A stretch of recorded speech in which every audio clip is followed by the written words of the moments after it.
자, 문재인은 어제 건강보험 2년이 되었다고 자랑했습니다. 문케어 2년으로 건강보험의 혜택을 받는 국민들이 굉장히 늘어났다고 자화자찬을 했습니다. 또 누가 문케어 효과가 좋으니까 국민들 앞에 나서서 특별 기자회견을 해서 좀 쇼를 하십시오 한 것 같아요. 자, 그래서 2년 동안 국민이 2조 2천억의 의료비 갱감을 이렇게 받았다. 중증 환자 의료비 부담이 최대 4분의 1로 줄고 건강보험 보장률이 상급 종합병원에서 68.8%까지 올라갔다. 그래서 건강보험 보장성 강화 대책, 쉽게 말하면 과거에 의료보험에서 적용되지 않는 부분을 MRI 같은 걸 의료보험이 적용되는 걸로, 그러니까 비급여를 급여로 허용해 줬다는 거예요. 그리고 무슨 2인실, 3인실에도 병실료도 이렇게 의료보험에 해당이 되도록 해줬다는 거예요. 그래서 이런저런 것들 보험이 안 되던 게 보험이 되니까 돈을 조금만 내도 되는 쪽이 됐다. 지금 그 이야기입니다. 쉽게 말하면요. 그런데 이제 이렇게 문케어를 발표한 지 2년이 되었는데 문이 2017년 8월에 병원비 걱정 없는 나라. 제가 묻겠습니다. 문케어 때문에 병원비 걱정 없습니까? 그래서 환자가 비용을 전액 부담해야 했던 비급여 부분을 급여화해서 노인, 아동, 여성, 저소득층 의료비를 대책 낮춘다라는 그런 걸 발표했고, 그래서 선택진료비, 그러니까 과거에 주치의라 해서 이제 좀 진료비를 더 받던 부분을 폐지했고, 상급 병실, 2인실, 3인실 등의 건강보험을 적용하고, MRI, 그러니까 자기 공명 영상 장치나 초음파를 급여로 돌렸다. 그래서 3,600만 명이 이 혜택을 받다. 돈으로는 2조 2천억이다. 그럼 2조 2천억만 더 쓰고 나머지는 잘 굴러가야 될 거 아닙니까? 그런데 어떻게 돼요? 지금 건강보험이 곧 파산 상태에 빠지게 됩니다. 쉽게 말하면 뭐냐? 자, 빚을 당겨서 전부 그냥 병원에 가서 보험 혜택 받도록 해줄게, 마음껏 해라, 이렇게 한 거죠. 국민들은 받는 혜택만 생각하지 그 돈이 어디서 나올 건가는, 자, 회사가 그러면 그 돈을 더 내줘야 됩니까? 직장 다니는 사람은 보험료가 올라가면요. 자, 안 그러면 보험공단의 적립금에서 끝없이 그 돈이 화수분처럼 생겨납니까? 이제 그 돈이 곧 고갈된다는 거 아니에요, 4년 지나면. 애초에 제가 문케어를 반대했던 이유 중에 하나가 뭡니까? 이거는 지속될 수 없는 일이다. 그리고 이것 때문에 결국은 동네 병원이 다 망하고 대학병원이나 대형 병원으로만 다 몰릴 거다. 그래서 지금 70%가 글로 가잖아요. 점점 집중률이 높아지고 있잖아요. 자, 그 다음에 생기는 일이 뭡니까? 가격이 싸지면 이전과 같은 수요가 생기는 게 아니라 그걸 접근 못하던 사람이 접근을 해서 수요가 폭증할 거다. 그래서 공연히 MRI니 초음파를 보는 사람이 늘어나게 될 거다. 그래서 이런 데서 예상보다 훨씬 많은 기하급수적인 비용 상승이 유발될 가능성이 있다. 그러니까 뭐예요? 과잉 진료 행위가 벌어질 수 있다는 겁니다. 요즘 대학병원에 새벽에 6시부터인가 찍는데요. 줄을 서가요. 자, 기왕에 이제 이런 것도 싸게 찍을 수 있으니 대학병원 가자고 동네 병원 찍을 수 있는 것도 다 글로 가는 거야. 그래서 건보료가 임금 인상률을 앞질러서 이제 건강보험이 제2의 세금이 되고 있습니다. 과거에는 내가 혜택도 받고 보험료가 그렇게 부담스럽지가 않았는데 이제 건강보험료가 엄청나게들 다 내게 되면서 이것이 엄청난 부담으로 다 다가오고 있습니다. 그래서 이 문제 때문에 결국은 혜택을 받는 것보다 훨씬 몇십 배가 될 데미지가 지금 날라오고 있다는 겁니다. 자, 건강보험 지출이 작년에는 60이죠. 5년 뒤에는 103조가 된다고 지금 합니다. 5년 뒤 2023년에 103조가 될 거라고 지금 나오고 있어요. 이미 작년부터 건강보험 관련 보험료 수입보다 지출이 늘어나고 있습니다. 자, 올해는 이 차이가 3조 2천억 적자가 나올 거라고 지금 예상이 되고 있어요. 그리고 2020년에는 내년에는 마찬가지로 이 돈이 지금 적자가 한 3조라고 보고 있습니다. 그래서 지금 작년에 20조 한 6천억 되는 건강보험 적립금이 지금 매년 싹 줄어들어서 궁극적으로 2024년 5년 뒤에는 이 돈이 남아있지 않을 거라고 다들 보고 있습니다. 자, 국회 예산처는 2027년에는 건보료를 소득 8% 상한법을 고쳐서 더 올려야 된다고 이야기를 하고 있습니다. 자, 그런데 이 소득 8%라는 것은 사업자가 절반을 부담해서 실질적으로 개인은 4% 정도 되는 거죠. 자, 이러면 이 건보 세금 이것도 지금 말을 못할 정도로 비싸지는 세금이 된다는 겁니다. 자, 작년에 2조 2천억 더 경감했다는데 1년 동안에 정부가 국민 호주머니에서 건보료를 얼마나 더 걷었습니까? 한번 생각해 보십시오. 직장 다니시는 분들 아니면 개인 소득이 좀 있으신 분들 건강보험료가 얼마나 올랐는지 한번 생각을 해 보십시오. 다들 엄청 올랐을 겁니다. 소득이 좀 있는 사람은요. 그런데 건강보험료를 내는 국민이 안 내는 사람이 절반이 넘고 내는 사람이 절반도 안 돼요. 그래서 일부만 건강보험료를 죽으라고 세금처럼 제2의 세금처럼 내고 나머지는 건강보험료를 거의 안 내거나 아예 안 내는 사람이 절반이라고 하면 이 건강보험 제도가 매우 잘못된 거 아니겠습니까? 자, 이 나라는요, 세금도 안 내는 사람이 절반이 넘어요. 그 세금 내는 사람만 죽으라고 냅니다. 많이 벌든 작게 벌든 세금은 내고요. 또 더 나아가서 그래서 정부가 같이 국가 재정을 만들고 같이 덕을 본다. 이런 시스템으로 가야 되는데 어찌된 건지 이 나라는 세금이고 보험료고 전부 이 모양으로 하고 있습니다. 더 웃기는 거는요. 문이 생색을 낸다고 기자회견을 했는데 이 건강보험과 관련해서 노총에서 거기에 이제 민주노총에 건강보험공단 같은 그런 데를 또 노조를 담당하는 부분이 있지 않겠습니까? 그래서 그런 사람들이 민주노총 의료연대 본부라는 걸 만들고 있는데 거기서 뭐라고 주장했는가 하면 건강보험료 인상, 의료민영화 중단, 건강보험 법정 지원, 정부 미납분 24조 5천억을 지급하라고 요구했습니다.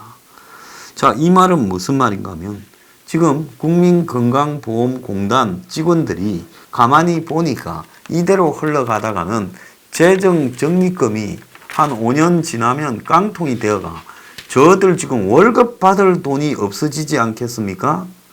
그러니까 이 사람들이 지금 어려움 인정하라고 문정권을 비판하면서 좌파들이 어려움 인정하라고 비판하는 것은 어느 정도 일정하게 옳지 않겠습니까? 정부가 건강보험 수입의 20%를 보조해주게 되어 있었는데 15%만 주면서 돈을 24조 원을 안 줬다. 정부 돈 내놔라는 겁니다.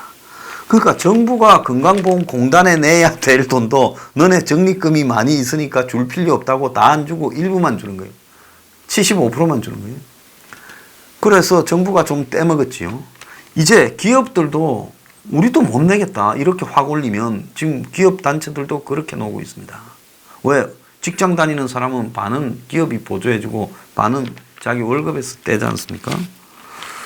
자, 그래서 웃기는 거는 정부가 낼 돈도 안 내면서 쌓아놓은 돈은 전부 그냥 써제끼면서 문정권이 다 쓰면서 생색은 지가 문재인이 나서서 국민 앞에 나 때문에 3,600만 명이 2조 2천억 덕 받지요 그래요.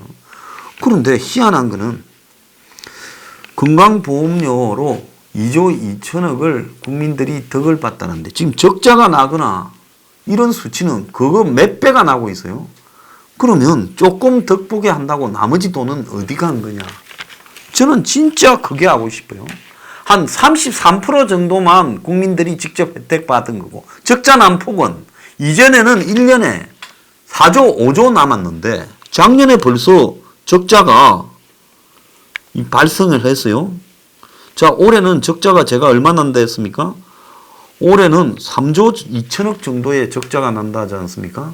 그럼 올해 국민들이 덕을 한 3조 보고 적자가 3조 2천억이요. 근데 옛날에 정상일 때는 이명박 박근혜 정부 9년 동안에는 평균 4조 5조가 남은 거예요. 그래서 그게 쌓여서 돈이 24조 정도의 적립금이 있었던 겁니다. 근데 이게 지금 다 사라지고 있어요. 전체로 한 22조 정도의 적립금이 있었는데 누적된 그 돈을 지금 혜택은 2조 2천억 준다는데 사라지는 돈은 훨씬 더 많아요. 그러면 그 돈이 다 어디로 가버리고 있냐?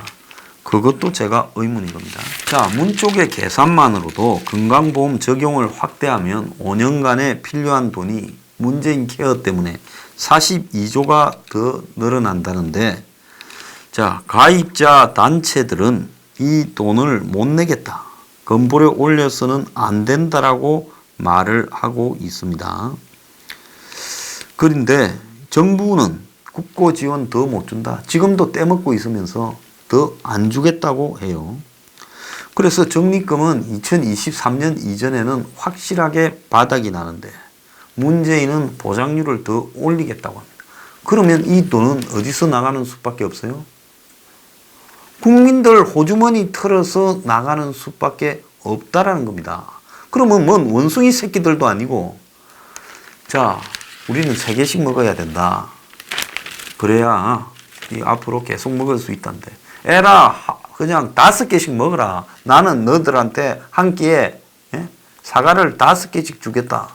그니 3개씩 주다가 5개씩 주니까 아이고 맛있어라 하고 막 먹어요. 다 먹지도 안 하고 깍지도 많이 남기고. 그런데 이제 3년 먹고 살 걸 석 달 뒤에 너네들 줄 게 없다 하는 거하고 똑같은 겁니다. 그런데 원숭이처럼 다 이걸 박수치고 좋아했잖아요. 돈 낼 사람은 아무도 없는데 이 돈 쓰는 거는 엄청 좋아합니다. 제가 처음에 문재인 케어 한다 할 때 이거 하게 되면 예상하는 수요보다도 엄청나게 폭증할 것이다. 말한 거 다 기억나죠? 2, 3년 전에 그거 찾아보세요. 문재인 케어 제가 방송한 거요. 자, 그런데 지금 예상보다 엄청나게 폭증하고 있다는 것이 지금 나타나고 있지 않습니까? 필요도 없는 거를요. MRI는 기본이고 전부 초음파 찍고 다 하고 있어요. 그래서 경제학의 원칙에 이 뭡니까? 수요와 공급의 만나서 가격이 결정되는데 가격을 인위적으로 끌어내리면 수요는 폭증하게 돼 있는 거죠. 자, 갈치 한 마리가 10,000원 할 때 사람이 비싸서 안 사 먹습니다. 정부가 갈치 한 마리 1,000원 해버리면요. 전부 갈치 먹지요. 집집마다 갈치 먹지요. 그 갈치는 어떻게 돼요? 더 이상 잡을 수가 없지요. 똑같은 이론입니다. 자, 그런 거 그대로 되고 있어요.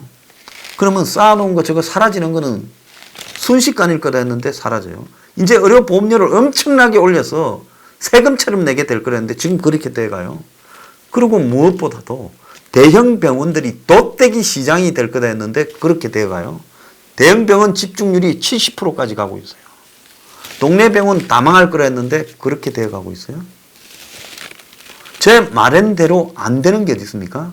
그러면서 여기에다가 원격 의료 붙여서 재벌들이 다 들어오고, 그리고 병원, 재벌, 보험회사, 그리고 IT 업체 하는 삼성 같은 회사들이, SK 같은 회사들이 전부 지금 의료시장에 다 뛰어들고, 그래서 서민들은 돗대기 시장 같은 대형 병원에서 몇 달씩 기다려야 되고, 그리고 부자들은 이제 비싼 돈 내면서 민영화된 병원으로 가게 될 거다. 그걸 만들기 위해서 일부러 돗대기 시장으로 만들고 있다. 자, 지금 그렇게 되어가고 있지 않습니까? 꿈이 이루어지고 있어요. 좋으십니까? 제가 말한 것 중에 틀린 게 어디 있어요? 자, 우리 집회에 와서 연설하라니까 대변인이 온다고 해놓고는, 네? 와야 될 시간에 오지 않고 한참 지나서 미안하지만 못 갑니다. 문자만 딱 보냈어요. 전화 한 통도 안 했습니다. 최대집이 의협 회장하고 있는 의사협회가요, 머리 밀고 당선되었으면 제대로 투쟁해야 될 거 아닙니까? 아니, 의사협회보다 내가 더 많이 문재인 케어를 비판한 것 같아요. 입 딱 닫고 있다가 이제서 의사협회가 문재인 케어 정책 안 바꾸면 9월, 10월 중에 총파업하고 있답니다. 정권이 무슨 의사협회를 눈꽃만큼 겁이나 내겠어요? 이 방송 보시는 분들 중에 의사분들 계시지만 내가 뭐라 했어요? 당신들 동네 병원 다 망한다고 의사들 강연에 가서도 몇 번 이야기했어요. 그럼 별 감흥도 없습니다. 내가 이렇게 말을 하는데 어디 갔어요? 의사들한테 가서 박수 제일 작게 받았어요. 와, 절마가 황당한 소리 하나. 내가 당신들은 배가 불러 터졌구나. 이제 망해야 정신을 차릴 거다. 이제 망하고 있으니까 편합니까? 살만해요? 자, 의사협회가 진료비가 싸져 대형 병원 쏠림이 심화됐다. 내달부터 건보 거부 투쟁을 계획하고 있다. 애나 콩이라서요. 당신들이 건강보험을 거부해요? 그 건강보험 적용하는 환자 안 받겠다. 그걸 할 수 있겠어요? 저거들을 위해서 사람 모아놓고 와서 연설회라도 안 옵니다. 와, 황장수 집회 가면 황교안이 까는 집회라서 황한테 찍힐까봐 겁이 났어요? 내가 이렇게 노골적으로 이야기하는 거는요, 정신 차리기에 걸렸다고 생각하기 때문에 이렇게 하는 거예요. 사람은요, 자신의 지위가 부유하든 부유하지 않든요, 위기는 100% 과학적으로 옵니다. 내가 지금까지 문재인 케어에 대해서 2, 3년 전에 내가 박근혜 정권 말기부터 원격으로 반대했던 사람이에요. 내가 보수 진영에 온갖 욕을 처먹으면서도 원격으로나 지금 비급여 확대, 문재인 케어 같은 것은 동네 병원을 다 죽이고 대형 병원의 쏠림 현상을 일으키면서 결국은 의료 민영화로 가기 위한 작전이라고 수도 없이 이야기해 왔습니다. 의사도 아닌 내가요, 나는 의사들을 위해서 그런 거 아니에요. 일반 국민들이 나중에 그야말로 병원 한번 가려면 몇 달씩 기다려야 된다. 지금 저도요, 병원에 정기적으로 가야 되는 사람인데 예약 잡기가 쉽지가 않아요. 요즘 큰 삼성병원이나 세브란스 이런 데 예약 잡으려면 일반 국민들이 엄청나게 밀려 있어서 어렵다는 걸 다 느낄 겁니다. 이제사 최대집 회장이 청와대 분수광장에서 기자회견을 열고 어제 했대요. 진찰료 30% 인상. 자, 처음부터 국민을 위해서 투쟁하는 모습이 보여야 사람들이 의사들한테 동조해 주지. 이제 저거들 다 망해 가니까 진찰료 30% 올려달라면 뭐라고 하겠어요? 그래, 너네들 지금 정권은 의료비 낮추고 있는데 너네들이 그거에 꼴값스러워서 의료비 올려달라고 투쟁하냐? 의사들아. 이제 명분을 상실했다 이거예요. 세상엔 싸울 때는 명분과 타이밍이 있는 겁니다. 그래서 어제부터 무기한 단식 들어갔는데요. 근데 분명히 이야기하지만은 진짜 무기라고 하면 굶어 죽을 거예요. 왜? 눈도 깜짝 안 할 거니까. 눈 깜짝 하겠어요? 총파업 동료요? 웃기고 있다 생각을 합니다. 세상은 빤히 보이는데 그렇게 이야기를 할 때 자기들도 싸울 것처럼 하더니만 썩 빠져가지고 엉뚱한 짓거리 하다가 이제 다 죽어가는 일이 현실화되니까 이제서 나서가지고 싸우겠다고 저지랄을 하는 이유는 뭡니까? 그래서요, 많이 배우고 남들이 인정하면 뭐예요? 솔직히 말하면 의사들이 세근이라고는 없습니다. 우리가 경상도에서 세근이라고 해요. 그건 뭐예요? 지혜가 없는 사람들이다라고 저는 생각합니다. 자, 문재인 케어 때문에 그간에 그냥 입 다물고 있었으니 지금 다가오는 지옥도 견디기 바랍니다.